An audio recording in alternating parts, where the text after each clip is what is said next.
നമസ്കാരം സുഹൃത്തുക്കളെ. നമ്മൾ ഈ വരുന്ന നവംബർ 8-ാം തീയതി വിഷചികിത്സയുമായി ബന്ധപ്പെട്ട വിഷയത്തെക്കുറിച്ചിട്ട് ഒരു ക്ലാസ് നടത്തുന്നുണ്ട്. നമ്മളുടെ വിക്ടോറിയ കോളേജിനടുത്തുള്ള ശാരദ അയ്യർ എന്ന് പറയുന്ന ഒരു ലൈബ്രറി ഉണ്ട്, അതിൻ്റെ മുകളിൽ വെച്ചിട്ടാണ് ക്ലാസ് നടത്തുന്നത്.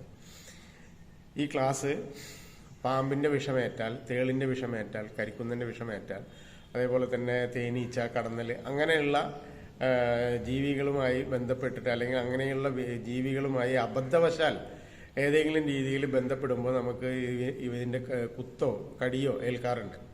അങ്ങനെ വരുമ്പോൾ അതിൽ നിന്ന് രക്ഷപ്പെടാൻ എന്ത് ചെയ്യണം, അതല്ലെങ്കിൽ ഇവയിൽ നിന്ന് ഇങ്ങനെ ഒരു അബദ്ധം നമുക്ക് ഉണ്ടാവാതിരിക്കാൻ, അല്ലെങ്കിൽ ഇത് കടിക്കാതിരിക്കാനോ കുത്താതിരിക്കാനോ നമ്മൾ എന്ത് ചെയ്യണം എന്നുള്ളതിനെ കുറിച്ചുള്ള ഒരു ഡീറ്റെയിൽ ക്ലാസ്സാണ് നമ്മൾ ഈ 8-ാം തീയതി നവംബർ 8-ന് പ്ലാൻ ചെയ്തിരിക്കുന്നത്.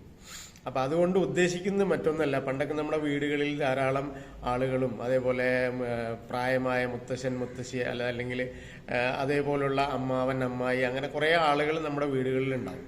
ഇന്നത്തെ കാലത്ത് അണുകുടുംബം ആയതുകൊണ്ട് അത്തരം ആളുകൾ ആരും തന്നെ നമ്മുടെ വീടുകളിൽ ഇല്ല. ഒരു അച്ഛൻ, അമ്മ, ഒരു കുട്ടി അല്ലെങ്കിൽ 2 കുട്ടി, ഇതാണ് ഇന്നത്തെ മിക്ക വീടുകളിലെ അവസ്ഥ. അതുകൊണ്ട് തന്നെ പരമ്പരാഗതമായിട്ടുള്ള പല അറിവുകളും നമുക്ക് നഷ്ടപ്പെട്ടു കഴിഞ്ഞു. അപ്പോൾ ഒരു പോയ്സൺ ബൈറ്റ് എന്ന് പറയുന്ന, അല്ലെങ്കിൽ ഈ വിഷം തീണ്ടുക എന്ന് പറയുന്നത് ഒരു അപകടം പോലെ തന്നെയാണ്. അപ്പോൾ അതിന് പ്രാഥമികമായിട്ട് എന്ത് ചികിത്സ കൊടുക്കുന്നു അതായിരിക്കും ഏറ്റവും കൂടുതൽ ആ ആളെ രക്ഷപ്പെടുത്താൻ വേണ്ടി സഹായിക്കുന്നു. ഒരു അപകടത്തിൽ നമുക്ക് എന്താണോ പെട്ടെന്ന് ചെയ്യാൻ പറ്റുന്നത് അതിലല്ലേ നമുക്ക് രക്ഷ കിട്ടുന്നത്. അതേപോലെ തന്നെയാണ് ഈ പാമ്പിൻ്റെ അല്ലെങ്കിൽ ഈ പറയുന്ന വിഷജന്തുക്കളിൽ നിന്നുണ്ടാവുന്ന ആക്രമണങ്ങളിൽ നിന്ന് നമുക്ക് രക്ഷപ്പെടാനുള്ള ഒരു എളുപ്പമാർഗം എന്തൊക്കെയാണ്, അതല്ലെങ്കിൽ ഇത് ഏൽക്കുകയാണെങ്കിൽ എന്ത് ചെയ്യാൻ പറ്റും, അതേപോലെ തന്നെ ഇതിന് പ്രതിവിധിയായിട്ട് മറ്റെന്തെങ്കിലും മരുന്നുകൾ ഉപയോഗിക്കാൻ പറ്റുമോ എന്നൊക്കെ ഉള്ള ഒരു നല്ലൊരു ക്ലാസ്സാണ് 8-ാം തീയതി നടക്കാൻ പോകുന്നത്. ഈ വിഷയത്തെക്കുറിച്ച് വളരെയധികം ജ്ഞാനമുള്ള അല്ലെങ്കിൽ പരമ്പരാഗതമായി ഈ വിഷയം കൈകാര്യം ചെയ്തു വരുന്ന ഒരു പാരമ്പര്യ നാട്ടുവൈദ്യനായിട്ടുള്ള നാസർ വൈദ്യരാണ് ഈ ക്ലാസ് എടുക്കുന്നത്. അദ്ദേഹത്തിൻ്റെ പിതൃക്കൾ എല്ലാം ഇതേപോലെ വിഷചികിത്സയുമായി ബന്ധപ്പെട്ട ചികിത്സാ രീതികൾ നടത്തി വന്നവരാണ്.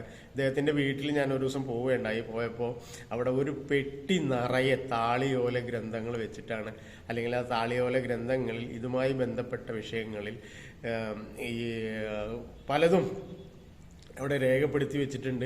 അത് ചിലതൊക്കെ മലയാളത്തിലാണ്, പക്ഷെ നമുക്ക് വായിക്കാൻ കിട്ടുന്നില്ല. പഴയ മലയാള ലിപി ആയതുകൊണ്ട് നമുക്ക് വായിക്കാൻ കിട്ടുന്നില്ല. പക്ഷെ നാസർ വൈദ്യർ അത് വളരെ ഈസി ആയിട്ട് വായിച്ച് കാണിച്ചു തന്നു.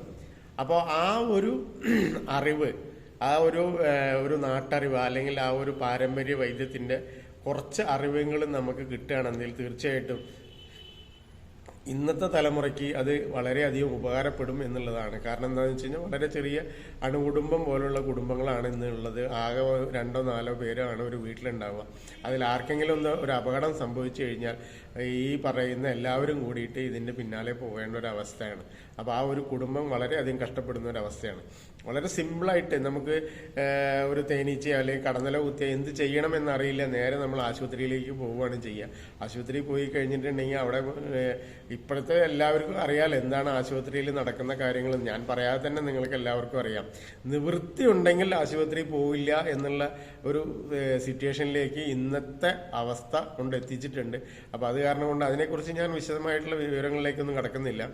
എന്തായാലും ഈ ക്ലാസ് ആർക്കും ഉപകാരപ്പെടും എന്നുള്ള കാര്യത്തിൽ എനിക്ക് സംശയമില്ല. കാരണം നാസർ വൈദ്യർ ഇത് വളരെ കാലമായിട്ട് ചെയ്തുകൊണ്ടിരിക്കുന്നു എന്നുള്ളതല്ല, ഇദ്ദേഹം ഇതിനകത്ത് അതിൽ പ്രഗത്ഭനാണ്. അതോടൊപ്പം തന്നെ ക്വാളിറ്റി കൗൺസിൽ ഓഫ് ഇന്ത്യ നടത്തിയിട്ടുള്ള TCHP എന്ന് പറയുന്ന ട്രഡീഷണൽ കമ്മ്യൂണിറ്റി ഹെൽത്ത് പ്രൊവൈഡർ എന്ന് പറയുന്ന ഒരു സർട്ടിഫിക്കറ്റ് ഇദ്ദേഹം കരസ്ഥമാക്കിയിട്ടുണ്ട്. അപ്പം അങ്ങനെ ഒരു പാരമ്പര്യ വൈദ്യനാണ് എന്ന് ബോധ്യപ്പെടുത്തിയിട്ടുള്ള, സർക്കാർ തന്നെ ബോധ്യപ്പെടുത്തിയിട്ടുള്ള ഒരാളാണ് നമുക്ക് ക്ലാസ് എടുക്കാൻ വരുന്നത്.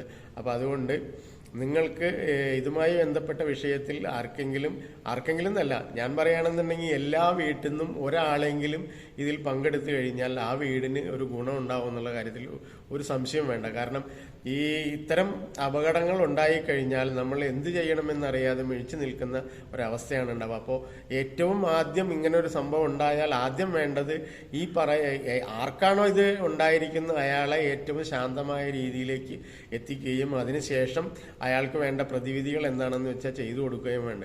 അപ്പോൾ ഒരു പ്രദേശത്തെങ്കിലും ഒരാൾ ഇതേപോലെ ഒരാളുണ്ടെങ്കിൽ നമുക്ക് വളരെയധികം ഉപകാരപ്രദമാണ്. ഇനി ഇതിന് ശേഷം നിങ്ങൾക്ക് ഇഷ്ടമുള്ള ചികിത്സകൾ വേണമെന്നുണ്ടെങ്കിൽ അതിന് ശേഷം വേണമെങ്കിൽ സ്വീകരിക്കാം. അതല്ല, നമുക്ക് പ്രാഥമികമായിട്ട് എന്ത് ഇതിനകത്ത് ചെയ്യാൻ പറ്റും എന്നുള്ളതിനെ കുറിച്ചുള്ള ചെറിയൊരു നോളേജെങ്കിലും ഉണ്ടായിട്ടില്ലെങ്കിൽ നമ്മൾ ആ കൺഫ്യൂഷൻ ആവും എന്ന് മാത്രമല്ല, പലപ്പോഴും അപകടം കൂടാനും അപകടം സംഭവിക്കാനുമുള്ള സാധ്യതയും വളരെ കൂടുതലാണ്. അതുകൊണ്ട് താല്പര്യമുള്ളവർ ഈ താല്പര്യമുള്ളവർ എന്ന് ഞാൻ പറയുമ്പോൾ പോലും താല്പര്യമില്ലാതെ മാറി നിൽക്കാൻ വേണ്ടിയിട്ടല്ല ഇത് പറയുന്നത്. നിങ്ങൾക്ക് എന്തെങ്കിലും അവസരം ഉണ്ടെങ്കിൽ 8-ാം തീയതി ഏതെങ്കിലും തരത്തിൽ അവധി ഉണ്ടെങ്കിൽ നിങ്ങൾ തീർച്ചയായിട്ടും ഈ ക്ലാസ്സിൽ പങ്കെടുക്കണം. ഈ ക്ലാസ് നടത്തുന്നത് നമ്മളുടെ പാലക്കാട് വിക്ടോറിയ കോളേജിനടുത്തുള്ള ശാരദ അയ്യർ എന്ന് പറയുന്നുള്ള ലൈബ്രറിയുടെ മുകളിലത്തെ ഒരു ഹാളിൽ വെച്ചിട്ടാണ് ഈ ക്ലാസ് നടത്തുന്നത്.